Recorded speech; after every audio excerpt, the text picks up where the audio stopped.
Pemirsa, Badan Pusat Statistik atau BPS mencatat PDB industri makanan dan minuman tumbuh di kuartal kedua di 2023 secara tahunan. Namun, secara bulanan ini melambat seiring dengan perubahan pola konsumsi masyarakat.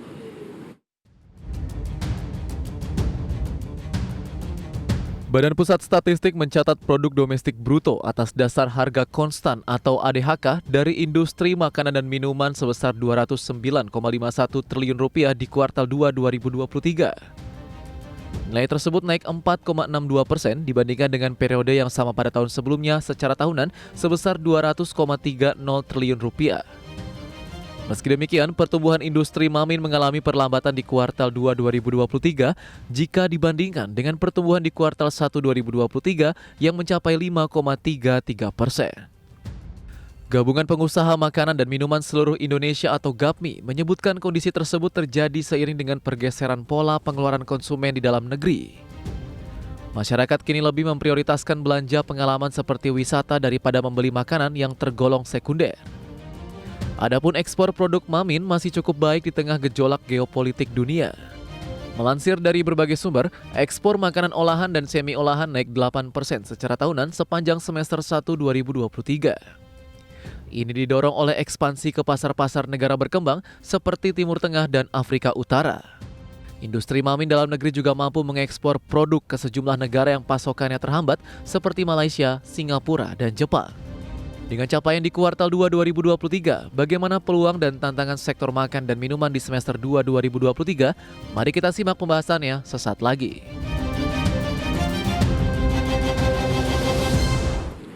Ya, perkembangan industri makanan minuman di secara kuartalan ini mengalami pertumbuhan, namun secara tahunan mengalami perlambatan pemirsa. Dan untuk membahas tema menarik mengenai peluang dan tantangan industri makanan minuman di semester kedua di 2023, sudah terhubung bersama kami melalui line Zoom bersama dengan Bapak Adi S. Lukman, Ketua Umum Gabungan Produsen Makanan Minuman Indonesia atau GAPMI. Kita akan langsung sapa saja Pak Adi. Selamat sore, apa kabar Pak? Halo Pak Adi, boleh di-unmute Pak? Oke, Selamat sore semuanya, salam sehat semuanya. Terima kasih Pak Adi sudah meluangkan waktu di IDX Channel. Tidak terasa Pak Adi, ini semester pertama di 2023 sudah kita lewati ini. Dan mengawali perbincangan kita kali ini, kita ingin tahu bagaimana perkembangan dan capaian industri makanan minuman di sepanjang semester pertama di 2023 ini. Oke, baik Bung David. Jadi kalau kita lihat Q1 sebetulnya sudah cukup bagus ya, 5,3. Tapi di Q2 yang seharusnya meningkat lebih tinggi, tapi ternyata ada pergeseran sehingga dalam semester pertama kita tutup dengan pertumbuhan 4,6. Ini memang lebih kecil dibanding tahun lalu 4,9. Kenapa demikian? Ternyata ada beberapa survei yang telah dilakukan, ternyata memang ada sedikit pergeseran pada saat puncak konsumsi di Lebaran kemarin.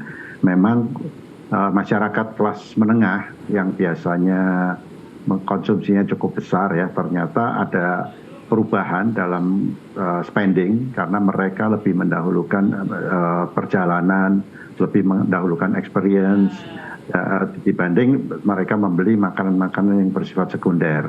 Ini juga sedikit menjadi melemahkan konsumsi untuk pangan olahan. Kita lihat memang dari perjalanan ini, kita lihat memang karena biaya perjalanan cukup tinggi, sehingga mereka harus mengeluarkan lebih untuk perjalanan. Di samping itu ada sebagian juga yang mencadangkan untuk masuk sekolah, mulai sekolah di bulan Juni-Juli itu, sehingga terjadi pengurangan pengeluaran untuk makanan-makanan sekunder. Tapi kalau kita lihat setelah itu di akhir Juli, kelihatannya pasar sudah mulai meningkat lagi. Mudah-mudahan nanti di Q3 dan Q4 ini bisa kita kejar ketertinggalan tersebut. Baik. Tapi kalau kita lihat dari investasi, sebetulnya masih cukup menarik, masih cukup bagus, dan saya tidak terlalu khawatir kalau di investasi. Mungkin bisa mencapai yang paling tidak seperti tahun lalu. Baik Pak Adi, dari sisi siklus biasanya perayaan Lebaran dan juga pelaksanaan puasa ini memberikan kontribusi yang cukup besar. Apakah ini sesuai dengan prediksi sebelumnya Pak? Ya, justru itu tidak sesuai ya. Sebetulnya kalau Q1 kita sudah cukup optimis, tapi ternyata Q2 ada sedikit turun ya. Kalau Q1 kan tumbuhnya 5,3, Q2 4,6. Harusnya di Q2 itu lebih tinggi seperti itu ya. Karena puncak lebaran dan lain sebagainya, tapi ternyata itu ada pergeseran. Itu yang tadi saya katakan karena ada shifting pengeluaran konsumen. Baik, dengan capaian di kuartal kedua di 2023 di luar dari prediksi, kalau kita juga lihat dari siklus tahunan juga Pak Andi, apakah ini akan mempengaruhi tidak skenario target pertumbuhan sampai dengan akhir 2023 nanti? Kalau kita lihat dari Juli akhir ya, pertengahan Juli itu kita mulai kelihatan ada mulai meningkat lagi, dan Agustus ini juga kelihatan juga mulai meningkat, dan mudah-mudahan ini juga terus tumbuh, dan saya tetap optimis harusnya bisa lebih tinggi dibanding tahun lalu 4,9, paling tidak di antara 5-6% harusnya masih bisa tercapai. Apalagi nanti menjelang pemilu ya, jadi setelah pengumuman bulan November mulai kampanye dan lain sebagainya, mudah-mudahan ini juga ikut mendorong konsumsi, karena konsumsi sangat dibutuhkan dalam setiap kegiatan, dalam setiap event, dan ini diharapkan seperti yang lalu-lalu bisa mendorong konsumsi pangan olahan. Baik, kegiatan pemilu merupakan kegiatan rutin yang digelar dalam beberapa tahun sekali. Pak Adi, bagaimana Anda melihat geliatnya di tahun ini untuk pelaksanaan pemilu, baik pilkada maupun pemilihan umum? Apakah industri makanan minuman ini sudah mulai menerima pesanan mungkin, atau stok sudah ditingkatkan, ataupun mungkin secara keseluruhan bagaimana persiapan dari industri mami dalam menghadapi kondisi ini? Ya, pertama kita lihat ini pemilu serentak ya, jadi banyak orang yang berkepentingan untuk sukses di dalam pemilu ini, sehingga mereka melakukan banyak kegiatan. Dan tentunya dengan pemilu serentak ini, setiap kegiatan pasti makanan dan minuman. Kami memang banyak dihubungin beberapa pihak untuk makanan dan minuman ini, meskipun belum ada order yang secara nyata ya, tapi mereka sudah menanyakan dan dukungan produk dan lain sebagainya, dan kemudian ketersediaan. Saya kira ini mudah-mudahan bisa mendorong konsumsi pangan olahan. Dan yang paling penting di dalam pemilu, jangan sampai terjadi keributan dan lain sebagainya. Saya berharap pemilu ini bisa aman, meskipun ada persaingan antar calon, tapi saya kira ini akan pemerintah sudah menyiapkan diri dengan baik, dan kita berharap bisa semua berjalan dengan lancar. Itu yang paling penting, sehingga konsumsi juga berjalan dengan baik dan lancar. Baik, di sisi lain Pak Adi, terkait juga dengan penurunan harga komoditas dalam beberapa waktu terakhir, seperti apa dampaknya terhadap industri makanan minuman, terutama dari sisi bahan baku? Bahan baku memang ada sedikit penurunan dibanding beberapa bulan yang lalu, dibanding tahun lalu, tapi memang tidak semua turun ya. Ada beberapa yang masih tinggi. Sekarang harga minyak nabati mulai naik lagi, tapi gula sedikit turun dibanding beberapa bulan yang lalu. Pada saat puncak-puncaknya bisa mencapai 29 US dollar per pound, sekarang berkisar di antara 25. Jadi ada sedikit reda peningkatannya, dan juga beberapa komoditi biji-bijian juga sedikit turun. Komoditi packaging untuk plastik, kertas dan lain sebagainya sedikit turun. Tapi ini tentunya akan membalance beberapa komoditi yang naik tadi, seperti minyak nabati. Komoditi daging sedikit melandai, tidak setinggi yang bulan-bulan sebelumnya. Ya, saya kira ini siklus yang cukup baik. Mudah-mudahan secara operasional perusahaan bisa membantu meningkatkan bottom line kita, karena terus terang ini masih dalam masa konsolidasi, karena beberapa tahun lalu kenaikan harga bahan baku sangat tinggi sekali, sementara harga jual kita tidak bisa naik setinggi kenaikan harga bahan baku, sehingga ini menjadi salah satu plus point tahun ini. Mudah-mudahan bottom line kita bisa membaik. Baik, Pak Adi, menarik, kita akan jeda terlebih dahulu, nanti kita akan lanjutkan, nanti juga kita akan singgung terkait juga dengan kenaikan gula rafinasi, kemudian juga pergerakan nilai tukar rupiah yang lebih cenderung melemah terhadap dolar Amerika Serikat, dan seperti apa dampaknya kepada industri Mamin, kemudian juga seoptimis apa Anda terkait juga dengan pertumbuhan industri Mamin di semester kedua di 2023 ini. Nanti kita akan lanjutkan, dan pemirsa kami akan segera kembali sesaat lagi. Pemirsa, masih di IDX Season Closing dan kita masih membahas topik yang menarik, peluang dan tantangan industri makanan minuman di semester kedua di 2023. Dan kita lanjutkan kembali perbincangan bersama dengan Bapak Adi S. Lukman selaku Ketua Gabungan Pengusaha Makanan Minuman Indonesia atau GAPMI. Pak Adi, kita lanjutkan kembali di segmen sebelumnya. Tadi juga kita singgung dari bahan baku, ada perimbangan, ada yang turun, kemudian juga masih ada yang mengalami kenaikan ini. Nah, terkait juga dengan gula ini yang merupakan juga salah satu bahan baku, Pak Adi, termasuk juga gula rafinasi yang dikabarkan juga naik 30% ini. Tapi sebelum kita membahas dampaknya, seberapa besar ini ketergantungan dari pelaku usaha makanan minuman terhadap gula rafinasi, Pak? Saya kira industri makanan minuman sampai saat ini masih mengandalkan gula rafinasi ekspor bahan bakunya karena raw sugarnya masih 100% diimpor. Dan kita juga tergantung dari banyak negara, terutama sekarang ini dari Thailand, Australia yang paling banyak. Kemudian ada sedikit dari India dan dari Brasil ya. Dan tahun lalu memang sampai awal tahun ini juga terjadi kenaikan harga yang luar biasa karena ada dipengaruhi oleh musim ya, climate change, kekeringan dan lain sebagainya, sehingga produsen terbesar seperti Thailand dan India ada sedikit kurang ya. Sementara di Brasil karena regulasinya berubah, subsidi BBM dikurangi sehingga banyak yang switching dari gula tebu menjadi etanol sehingga harga juga ikut naik.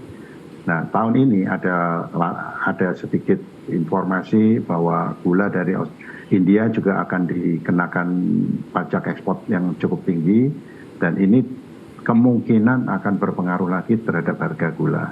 Ya, sementara climate change juga masih terjadi, musim tanam ini juga masih kekeringan dan kita khawatir yang tahun depan akan terjadi kekurangan panen seperti itu. Nah, ini berdampak tentunya bagi industri makanan minuman karena banyak sekali industri kita yang menggunakan gula.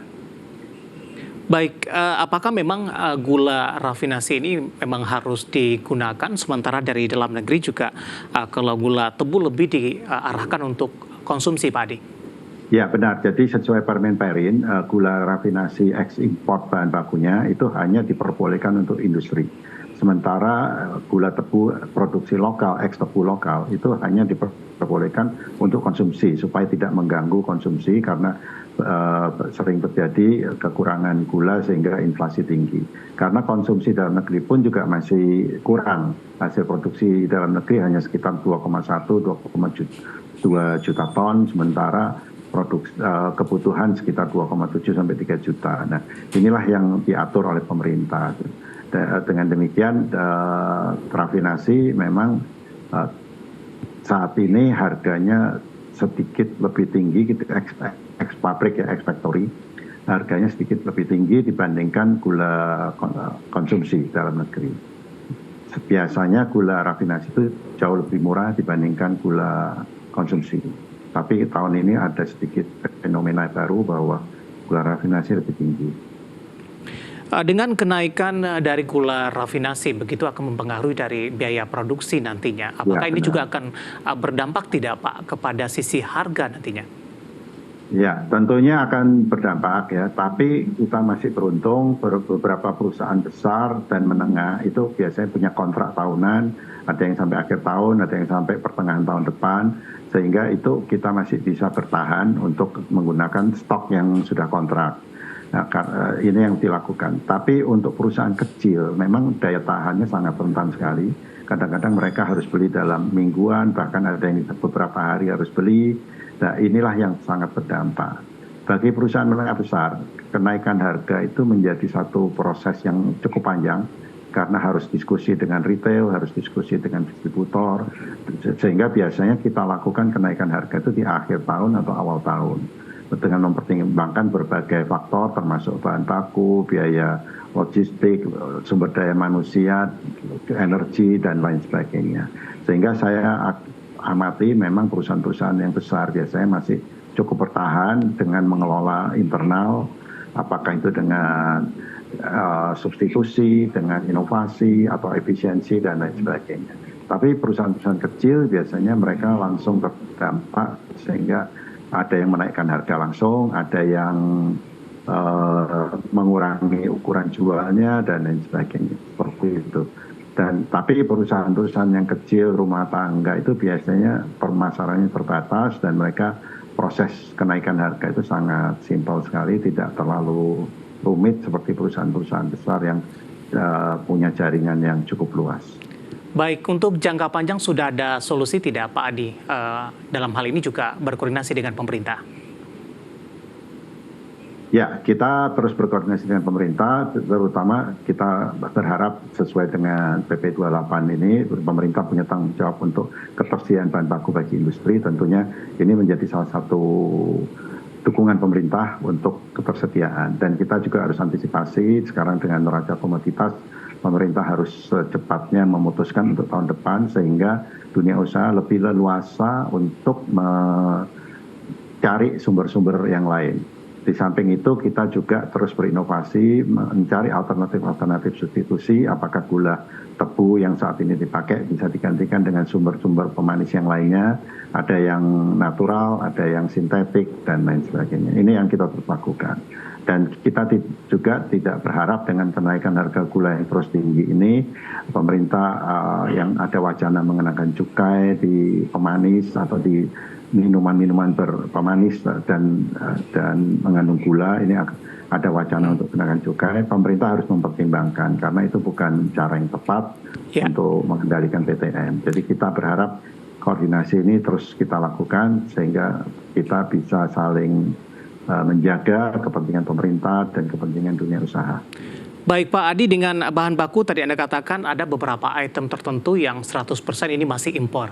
Nah, dalam beberapa waktu terakhir nilai tukar rupiah cenderung melemah terhadap dolar Amerika Serikat. Dan seperti apa dampaknya? Singkat saja Pak Adi.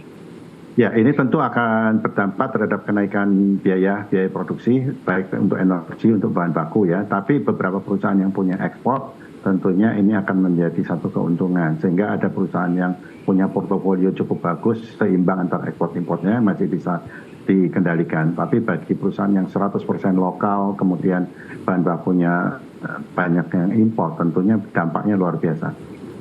Baik, terakhir Pak Adi, singkat saja dengan berbagai pertimbangan tadi, kemudian juga ada indikator, ada positif, kemudian juga ada negatif. Seberapa optimis Anda untuk industri makanan minuman di semester kedua di 2023 ini? Saya masih optimis sampai akhir tahun, mudah-mudahan kita bisa mencapai di atas 5%, bahkan mungkin bisa 6% pertumbuhan industri makanan dan minuman. Baik, Pak Adi, waktu kita cukup terbatas. Terima kasih sudah bergabung bersama dengan kami dan semoga kita bahas bisa menjadi referensi, terutama bagi investor di pasar modal Indonesia. Terima kasih Pak Adi, sehat selalu Pak. Terima kasih. Baik, terima kasih ada Bapak Adi S. Lukman, Ketua Gabungan Pengusaha Makanan Minuman Indonesia atau GAPMI. Dan tadi kita baru membahas peluang dan tantangan industri makanan minuman di semester kedua di 2023.